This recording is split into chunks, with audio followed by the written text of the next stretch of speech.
ఆశీస్సులతో ఈ ప్రాంతానికి ఎంపీగా అవకాశం ఇవ్వడం జరిగింది. స్వతంత్రం తర్వాత ఈ పార్లమెంట్కి మొట్టమొదటిసారిగా ఒక బీసీకి అవకాశం ఇచ్చాడు. నేను నెల్లూరులో 2 సార్లు ఎమ్మెల్యేగా గెలిచి మంత్రి అయిన తర్వాత కూడా ఇక్కడ ఒక బీసీని పెడితే బాగుంటుంది, ఒక అవకాశం ఇస్తే బాగుంటుంది అని ఆలోచన చేసి ఇక్కడున్న శాసనసభ్యులందరినీ కూడా పిలిచి అడగటం, వాళ్ళందరూ కూడా సంతోషంగా ఒప్పుకోవటం, ఇక్కడికి నన్ను పంపించడం జరిగింది. జగన్మోహన్ రెడ్డి గారు ఒక నమ్మకంతో నర్సరావుపేట పార్లమెంట్ బీసీకి ఇస్తే ఖచ్చితంగా మనం గెలుస్తాం, బీసీలకు ఒక అవకాశం ఇచ్చినట్టు ఉంటుందన్న ఆలోచనతోనే గతంలో నా సోదరుని ఎంపీగా ఉన్న అభ్యర్థిని గుంటూరుకు పోతే బాగుంటుంది, నర్సరావుపేట బీసీకి ఇస్తే బాగుంటుంది, మనం కూడా ఇంకో బీసీలకి టికెట్లు ఎక్కువ పెంచితే బాగుంటుందని ఆలోచన చేయడం జరిగింది. సో అందులో క్రమంలో కొంత డిస్టర్బెన్స్ జరగటం, సరే ఏదైనప్పటికీ ఇక్కడ ఒక అవకాశం ఇవ్వటం, ఇక్కడ పోటీ చేయడం జరుగుతుంది. ఇక్కడ అందరినీ కూడా అడుగుతా ఉన్నా, ముఖ్యంగా బీసీలు కానీ అందరినీ కూడా సోదరులందరినీ కూడా ఒక అవకాశం జగన్మోహన్ రెడ్డి గారు ఇచ్చారు. ఈరోజు రాష్ట్ర వ్యాప్తంగా కూడా తీసుకుంటే దాదాపు 13 ఎంపీ స్థానాలు ఎస్సీ ఎస్టీలు తీసేస్తే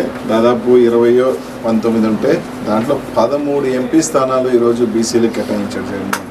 అట్లాంటిది ఈరోజు ఒక అవకాశం వచ్చినప్పుడు దాన్ని అందిపుచ్చుకుంటే ఇంకా ఎక్కువ అవకాశాలు వస్తాయి. లేదంటే ఇక్కడికి ఇచ్చినా కూడా గెలవరేమో, ఈ అపోహలన్నీ కూడా ఉంటాయి. కాబట్టి ఇన్ని రకాలుగా బీసీలు కానీ, మైనారిటీలు కానీ, ఎస్సీలు కానీ, ఎస్టీలు కానీ అన్ని రకాలుగా కూడా పదవులతో అన్ని రకాలుగా ఎక్కడ అవకాశాలు ఉంటే అవకాశాలు ఇస్తున్న వ్యక్తి మన ముఖ్యమంత్రి జగన్మోహన్ రెడ్డి గారు. అలాగే ఈ ప్రాంతంలో మీ శాసనసభ్యులు శంకర్రావు అన్న గత శాసనసభ్యులకి ఇప్పటికి తేడా మీ అందరికీ తెలిసే ఉంటుంది. ఇక్కడ గొడవలని కానీ ఏమీ లేకుండా ఒక సౌమ్యంగా అందరితో కలుపుకొలుతనంగా అభివృద్ధి కానీ అన్ని రకాలుగా కూడా అవసరమైతే తాను చేతిలో ఇంచైనా పెట్టుకుంటూ ఈరోజు అభివృద్ధి చేస్తూ ముందుకు వెళ్తా ఉన్నారు. తప్పకుండా మీరు అందరూ కూడా సార్ సాయం చేయమని, ఇంకా 45 రోజుల ముందు ఎన్నికలు, మహా అంటే 45 నుంచి 50 రోజుల లోపలే, మాక్సిమం 50 రోజుల లోపలే ఎన్నికలు అయిపోతాయి. కాబట్టి ఈ క్రమంలో అందరూ కలిసికట్టుగా ఒక చిన్న పొరపచ్చులను కూడా లేకుండా సాయం చేయమని మాత్రం అందరినీ కూడా అడుగుతూ ఉన్నాను.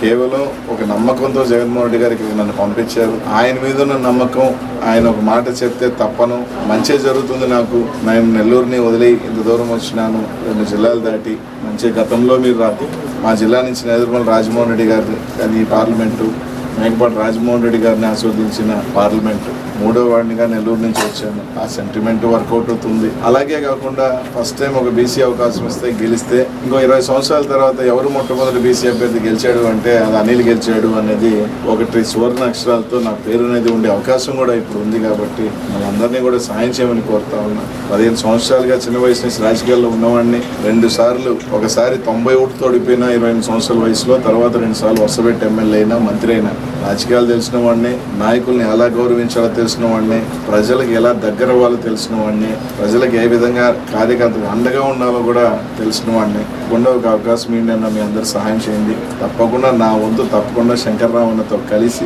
ఒక మంచి అభివృద్ధి దిశగా కానీ అన్ని రకాలుగా కూడా అండదండలుగా ఉంటానని మాత్రమే అందరికీ కూడా తెలియజేస్తున్నాను. మళ్ళీ ఎన్నికల లోపల ఈ గ్రామానికి నేను వస్తానో లేదో కూడా తెలియదు. ఎందుకంటే 50 రోజులు దాదాపు 500 తహసీలు గ్రామాలు, మున్సిపాలిటీలు అన్నీ నెరవేర్చుకుంటే మనకి టైం కూడా సరిపోతుంది. హడావుడిగా నా షెడ్యూల్ కూడా ఉంటుంది కాబట్టి అందరికీ సాయం చేయండి అన్న. తప్పకుండా గెలిచి వచ్చిన తర్వాత మళ్ళీ కూడా అన్ని రకాలు కూడా మీతో కలిసి శంకర్రావుని అందరూ కలిసి ముందుకు వెళ్తామని చెప్పి తెలియజేస్తాం.